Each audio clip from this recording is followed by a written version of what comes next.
દાહોદમાં પથ્થરમારા મામલે 13 ઇસમોની ધરપકડ. વિશ્વ આદિવાસી દિવસની ઉજવણી દરમિયાન રેલીમાં પથ્થરમારાની ઘટના સામે આવી છે. પોલીસે આ મામલે કુલ 14 ઇસમો વિરુદ્ધ નામજોગ તથા અન્ય 200 લોકોના ટોળા વિરુદ્ધ ફરિયાદ નોંધી છે. ફરિયાદ બાદ પોલીસે નામજોગ 14 પૈકી 13 ઇસમોને ઝડપી પાડ્યા છે.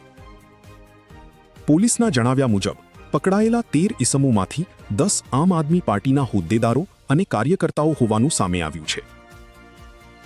વિશ્વ આદિવાસી દિવસ નિમિત્તે આમ આદમી પાર્ટી દ્વારા ડીજે સાથે રેલી કાઢવામાં આવી હતી. પોલીસે રેલી માટે પરવાનગી ન હોવા અને રસ્તો રોકવાનો પ્રયાસ કરવામાં આવ્યો હોવાનો આક્ષેપ કર્યો છે. મામલો ગરમાયા બાદ પથ્થરમારો કરવામાં આવતા પોલીસે બળપ્રયોગ કર્યો હતો. ઘટના બાદ પોલીસે સીસીટીવી સર્વેલન્સ કેમેરાના ફૂટેજના આધારે તપાસ હાથ ધરી હતી. તપાસના અંતે 13 ઇસમોની ધરપકડ કરી તેમની વિરુદ્ધ કાયદેસરની કાર્યવાહી હાથ ધરવામાં આવી છે. Bureau chief Pravin Kalal, Dahod. દાહોદ શહેરમાં ગઈકાલે 9 ઓગસ્ટના દિવસે બપોર પછીના સમયે મોવાલે ક્રોસિંગ રોડ ઉપર એક પથ્થરમારા વગેરેની ઘટના ઘટી હતી.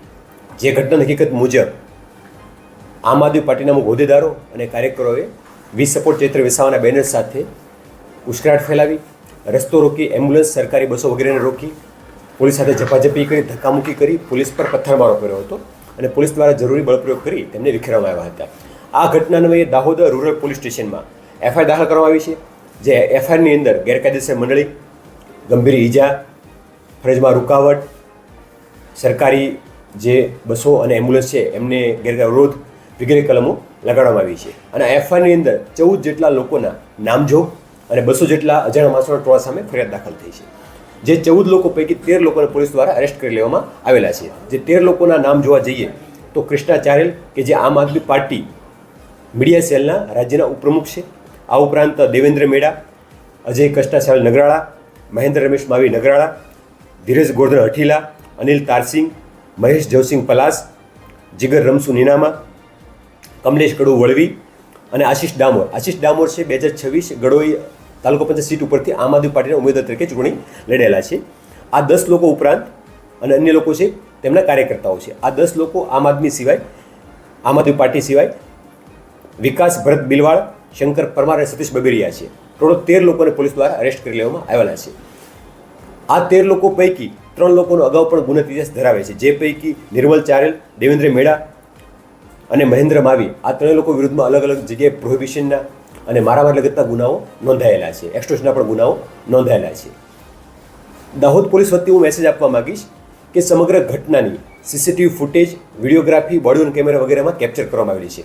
અને આ તમામ લોકો જે અરેસ્ટ કર્યા છે તેઓના વિરુદ્ધમાં પૂરતા પુરાવા, બસને રોકવી, સરકારી બસોને નુકસાન, સરકારી બસને રોકી તીર ચલાવવા, અન્ય અડચણો ઊભી કરવી, રસ્તા બ્લોક કરવા, પથ્થરમારો કરવા, એ તમામ ઘટના જે કેમેરામાં કેદ થઈ છે એ પૂરતા પુરાવાના આધારે આ તમામ લોકોને અરેસ્ટ કરવામાં આવેલા છે. આ સિવાય પણ દાહોદ પોલીસ દ્વારા ગઈકાલે ઘટના સ્થળેથી લગભગ 20 જેટલા લોકોને ડિટેન કરવામાં આવેલા હતા.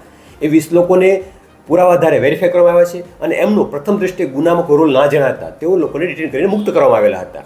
આમ દાહોદ પોલીસે કોઈ પણ પ્રકારના જેનો રોલ નહીં હોય, નિર્દોષ વ્યક્તિ છે, એક પણ વ્યક્તિને હેરાન નહીં થાય એની પૂરતી તકેદારી રાખવામાં આવશે. પણ જે લોકોનો રોલ છે ગુનામાં, જે પથ્થરમારો કરવામાં, પોલીસ પર એસોલ્ટ કરવામાં જેનો રોલ છે કે અડચણમાં રોલ છે, એ કોઈ પણ વ્યક્તિને છોડવામાં નહીં આવે. સર, આ પથ્થરમારાની ઘટનામાં કેટલા લોકો આ પથ્થરમારાની ઘટના હતી એમાં એક પીએસઆઈને માથાના ભાગે ગંભીર ઇજા પહોંચી છે. આ ઉપરાંત 2 મહિલા અને 1 પુરુષ, 4 જેટલા લોકોને ઇન્જરીઓ પહોંચી છે. આ ઉપરાંત પણ અન્ય પોલીસ કર્મચારીઓ નાની મોટી ઇજાઓ પહોંચી હતી અને હાલમાં જે છે એ સારવાર હેઠળ તથા ડિસ્ચાર્જ થયેલા છે અમુક લોકો.